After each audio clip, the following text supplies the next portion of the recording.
The morning sun streamed into the kitchen as I sipped my coffee, browsing through some old photo albums. It was surprising how quickly time had passed. As I turned the pages, I remembered the moments we shared as a family. There were photos from vacations, birthdays, school events, and simple family outings. It all felt so recent, yet some of those moments were years ago. Daniel walked into the kitchen, his face fresh from his morning shave. "Morning, Clara. What are you looking at?" "Just some old photos," I replied, showing him a picture of our family from last Christmas. "Remember this?" He chuckled. "Oh, the time when Alex tried to cook the turkey? That was something." Alex, our eldest, had a passion for cooking, but was still learning.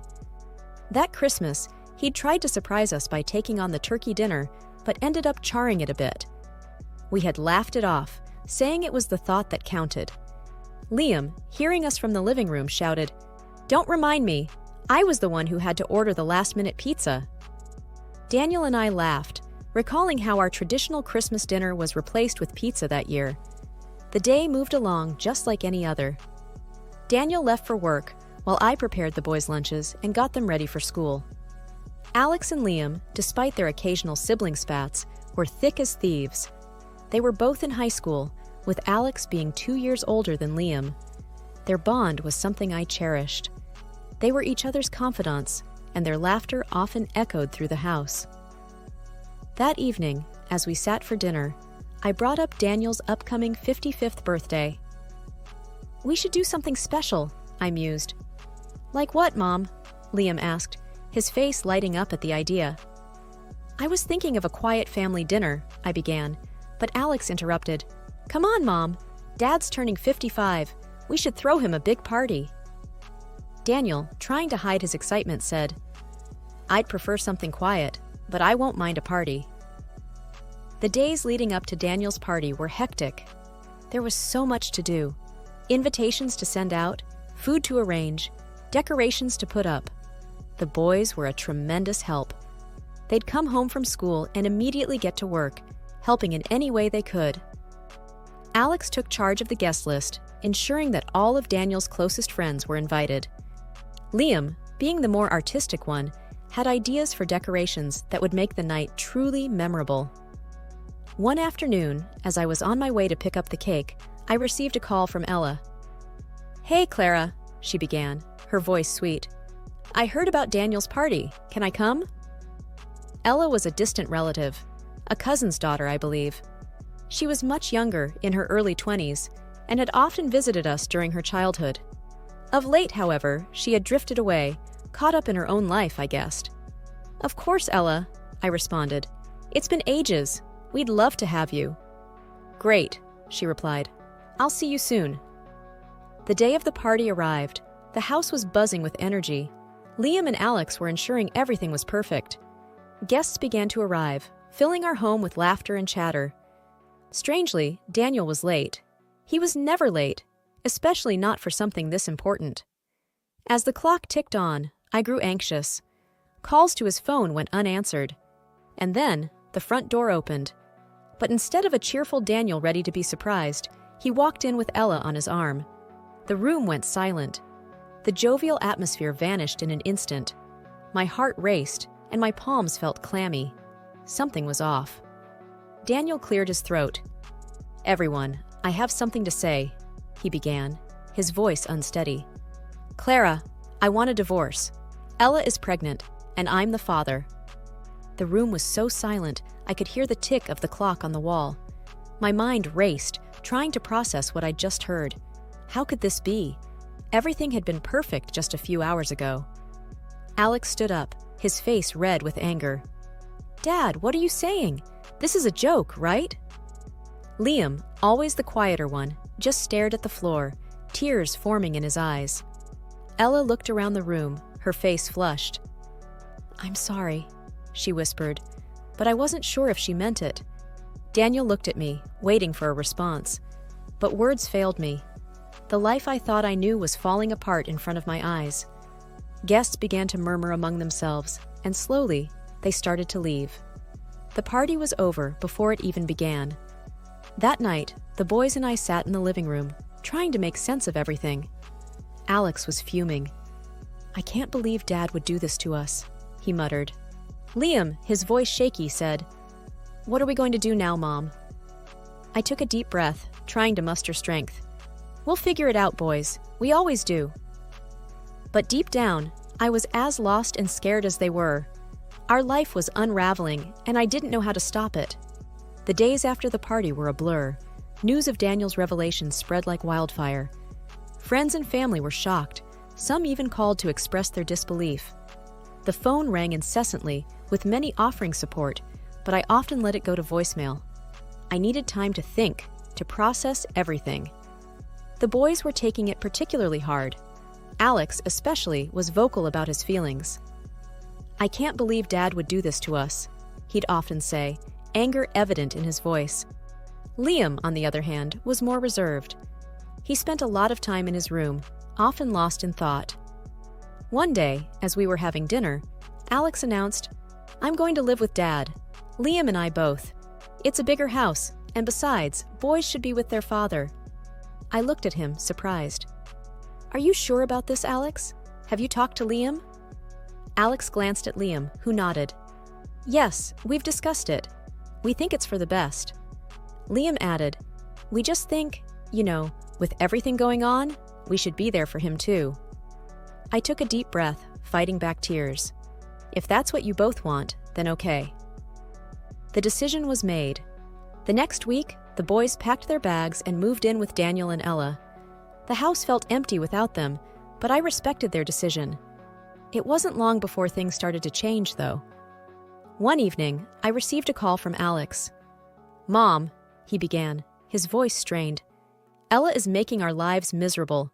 She throws parties all the time, and her friends are always over. They're loud and obnoxious." Liam took over the phone. "Mom, it's not what we thought. Ella doesn't want us there. She's making it very clear." My heart ached hearing their words. "Boys, you can always come back home. This is your home." There was silence on the other end. Then Alex replied, "We'll think about it, Mom." Days turned into weeks, and the tension grew. The boys were unhappy, and even Daniel started to see Ella's true colors. One evening, there was another knock on my door. It was Daniel and Ella. Ella, her face red with anger, started, "Clara, you need to take your sons back. They're ruining our life." Daniel looked embarrassed but said nothing. I replied calmly, "They're your sons too, Daniel.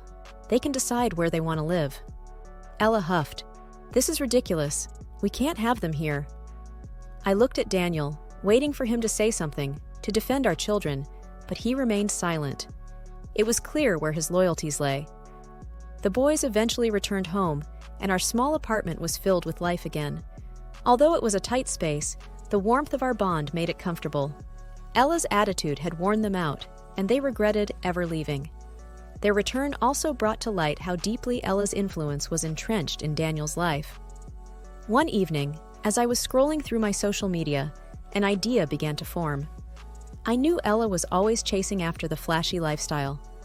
Her posts were filled with pictures of expensive items, fancy dinners, and luxurious vacations.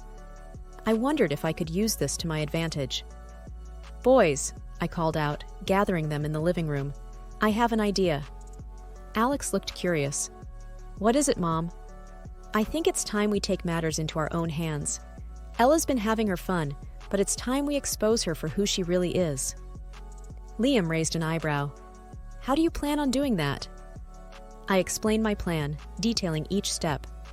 "I'm going to create a fake profile of a rich, successful man. If Ella is as shallow as I think she is, she'll take the bait." Alex smirked. "This could actually work, but what's the end goal?" I took a deep breath. "I want to show Daniel her true colors. I want him to see that she's using him, that she's not the angel he thinks she is."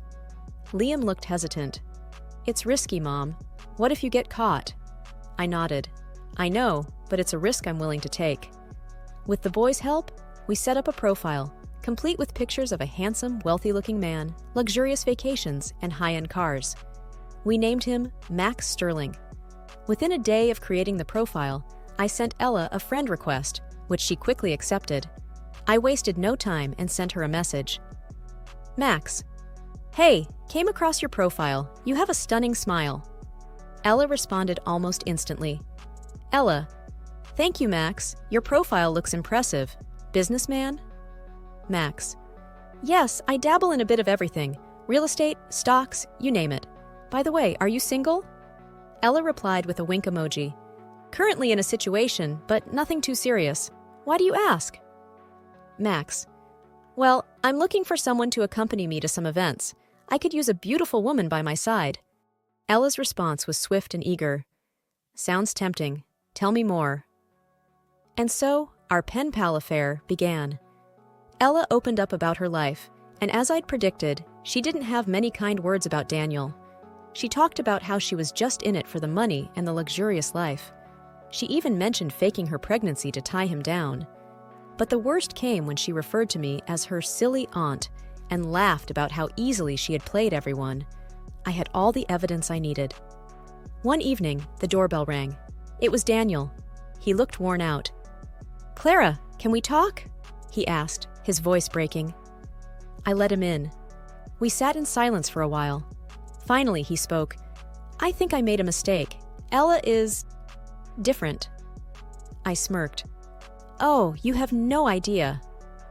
We gathered in the living room of the house I once called home. The heavy drapes held back the evening sun, casting the room in a subdued light, matching the somber mood. Daniel looked apprehensive, constantly glancing at the front door. The boys sat rigidly, their faces reflecting a mix of anger and anticipation. Ella entered, her confident demeanor suggesting she was expecting a very different gathering. What's all this? She questioned, her eyes narrowing as she scanned the room, landing on me. Before anyone could reply, Daniel, with a newfound courage, handed her the tablet. You should see this. She frowned, scrolling through the conversation. Her confident stance faltered, replaced with growing panic. She looked up, her gaze darting between Daniel and me, realizing she had been caught. Is this your doing? She spat, directing her anger at me. Ignoring her accusation, I asked calmly, Is it true, Ella? Were you just using Daniel for his money? And the pregnancy? She laughed, though there was no humor in it. Why should it matter? He was an easy target. Alex, unable to contain his anger, shot up. You played with our lives for your own selfish reasons. Ella smirked. Should have kept your noses out of my business then. Liam, ever the mediator, tried reasoning. You could have just been honest from the start. Why play this game? She looked defiant. Because it was easy, and I got what I wanted. He was just a stepping stone. Daniel, his voice shaking, finally spoke. Did you ever care about me? Even a little? She shrugged nonchalantly. You served a purpose. That's all. With those final cold words, she stormed out, leaving a trail of destruction in her wake. There was a heavy silence. Daniel looked utterly broken, his world shattered. I sighed. I'm sorry, Daniel, but you had to know. He nodded, tears streaming down his face. I was so blind. Alex looked at his father, his voice firm. You made your choice, Dad. You decided to trust her over us. Liam added, echoing his brother's sentiments, actions have consequences. Daniel sat there, crushed by the weight of Ella's betrayal and his own decisions. And while it was painful to watch, neither I nor my children felt any sympathy for him. I found myself back at the house just a few days after the revelation. This time, it was to discuss the terms of our divorce. It felt surreal. The house, which once echoed with our shared dreams, now stood as a testament to our broken trust. The boys were adamant they wanted to be present, to ensure things were fair. They had grown so much during this time, standing firm and supporting me. Daniel looked even more worn out, as if the weight of his mistakes was physically pushing him down. He started, Clara, I can't begin to express how deeply sorry I am. Save it, I cut him off. This isn't about apologies. Let's get to business. Liam took out a piece of paper. We've listed out what we think is a fair division. We don't want more than we deserve, but we certainly won't accept less. Daniel skimmed through it, then looked up, hesitating. Clara, the house. I thought we could sell it and split the money. Alex snorted. Why? So you can give half to Ella? I intervened. No, the house stays with the boys and me. You have other properties. You won't be left homeless. Daniel tried again. It's just that the house holds memories for me too.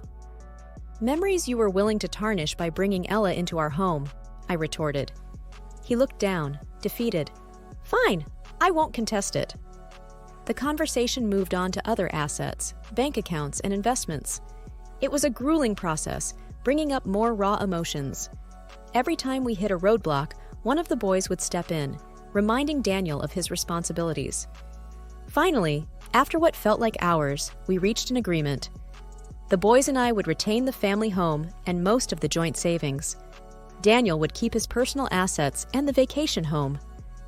As we were about to leave, Daniel spoke.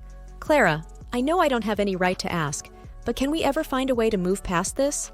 Not as a couple, but maybe, someday, as friends? I took a deep breath.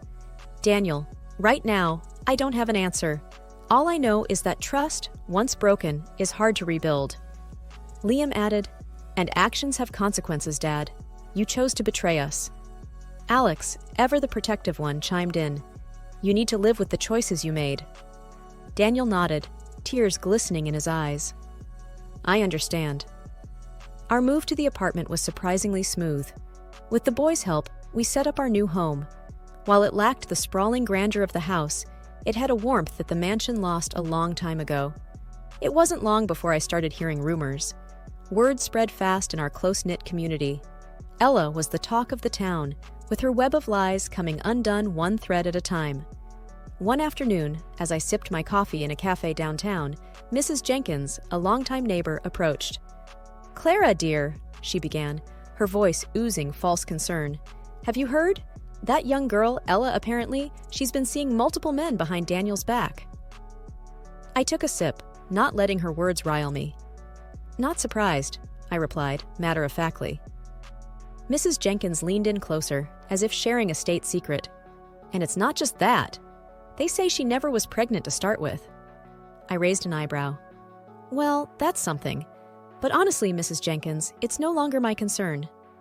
She looked taken aback. Oh, but dear, it's such a scandal. I met her gaze, unwavering. A scandal I have no part in. Now, if you'll excuse me, I have matters to attend to. As the days went by, more revelations surfaced. Ella's escapades became the stuff of legend. The latest was about her being involved in some shady business deals. One evening, as we were having dinner, Alex shared, Dad's business is suffering. People don't want to associate with him anymore because of Ella.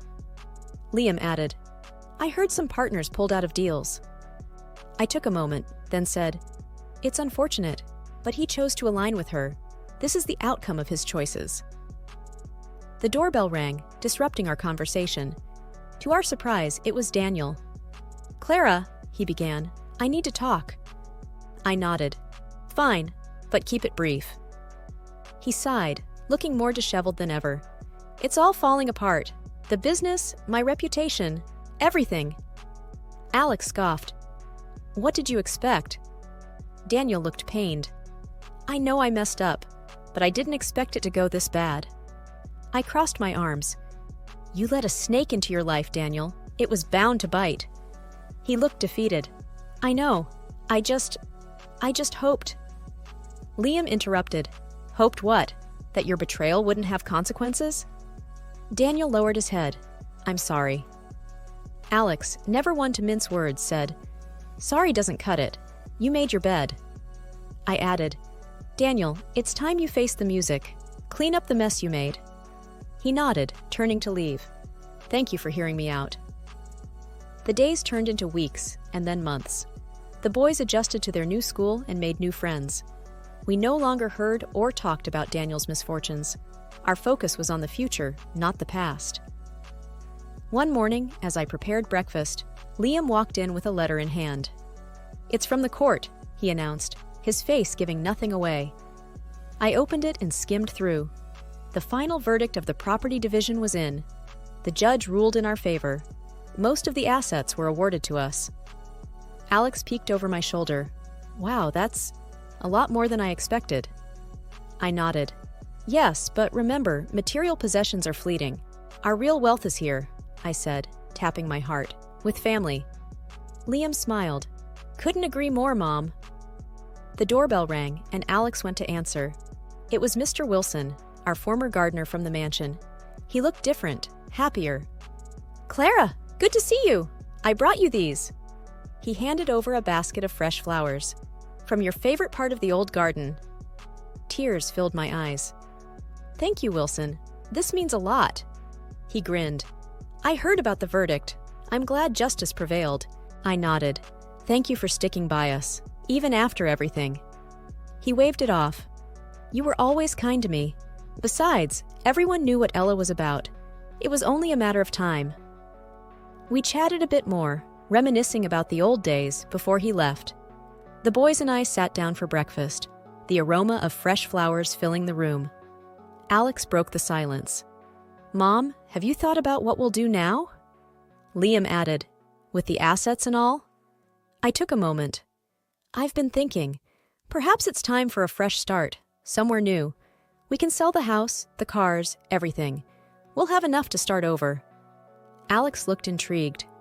Where were you thinking? Somewhere by the coast. Always loved the sound of waves. Liam beamed. I'm in. Alex chuckled. Yeah, me too.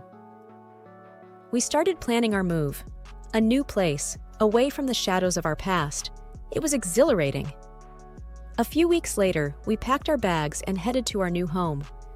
A quaint house overlooking the sea, where mornings started with sunrises and nights ended with the soothing sounds of waves. One evening, as the sun painted the horizon in hues of gold, Liam joined me. You know, Mom, this is the best decision we ever made. I smiled, looking out at the vast expanse. Yes, sometimes endings are just new beginnings in disguise. Liam wrapped his arm around my shoulders. Here's to our new beginning. I sighed contentedly. Here's to us. And as the sun dipped below the horizon, we looked ahead, our hearts full of hope, ready to embrace whatever lay ahead.